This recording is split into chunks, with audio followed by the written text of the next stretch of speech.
Hello everyone, welcome back to our mini vlogs. ಇದು ಬುಧವಾರ ಸಂಜೆ ಕೆಲಸ ಎಲ್ಲ ಮುಗಿಸ್ಕೊಂಡು ಪೂಜೆ ಎಲ್ಲ ಮಾಡಿ ಕಾಫಿ ಮಾಡ್ಕೊಳ್ಳೋಣ ಅಂತ ಹೇಳಿ ಕಿಚನಿಗೆ ಬಂದೆ.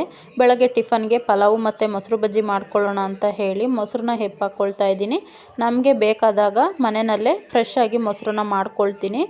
ನನ್ನ ಮಗಳಿಗೆ ಹಾಲು ಮತ್ತು ನನಗೆ ಕಾಫಿ ಮಾಡ್ಕೊಳ್ಳೋಣ ಅಂತ ಅಂದ್ಕೊಂಡೆ. ಬಟ್ ಕಾಫಿ ಕುಡಿದು ಯಾಕೋ ಬೋರ್ ಆಗ್ತಾಯಿತ್ತು. ಸ್ವಲ್ಪ ಕೆಮ್ಮಾಗಿಬಿಟ್ಟಿದೆ. ನಮ್ಮ ಅಜ್ಜಿ ಬಂದಿದ್ದರು, ಅವ್ರ ಹತ್ರ ಎಲೆ ಇಸ್ಕೊಂಡು ಹಾಕ್ಕೊಂಡಿದ್ದೆ. ಅಡಿಕೆ ಚೆನ್ನಾಗಿರಲಿಲ್ಲ ಅಂತ ಅನಿಸುತ್ತೆ, ಅದರಿಂದ ಸ್ವಲ್ಪ ಕೆಮ್ಮಾಗಿಬಿಟ್ಟಿದೆ. ಒಂದು 15 ಡೇಸ್ ಆಯಿತು ನನಗೆ ಹುಷಾರಾಗ್ತಾ ಇಲ್ಲ.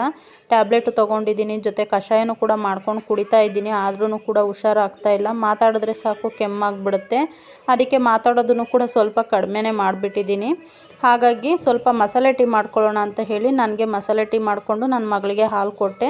ಇವಾಗ ಕಾಫಿ ಮಾಡ್ತಾಯಿದ್ದೀವಿ. ನಿಮ್ಮದು ಕೂಡ ಕಾಫಿ ಆಗಿದೆ ಅಂತ ಅಂದ್ಕೊಳ್ತೀನಿ. ಈ ವಿಡಿಯೋ ಇಷ್ಟ ಆದರೆ ಪ್ಲೀಸ್ ಒಂದು ಲೈಕ್ ಮಾಡಿ. ಇವತ್ತಿನ ಮಿನಿ ವ್ಲಾಗನ್ನು ಇಲ್ಲಿಗೆ ಮುಗಿಸ್ತಾ ಇದ್ದೀನಿ. Thank you for watching. Bye, take care.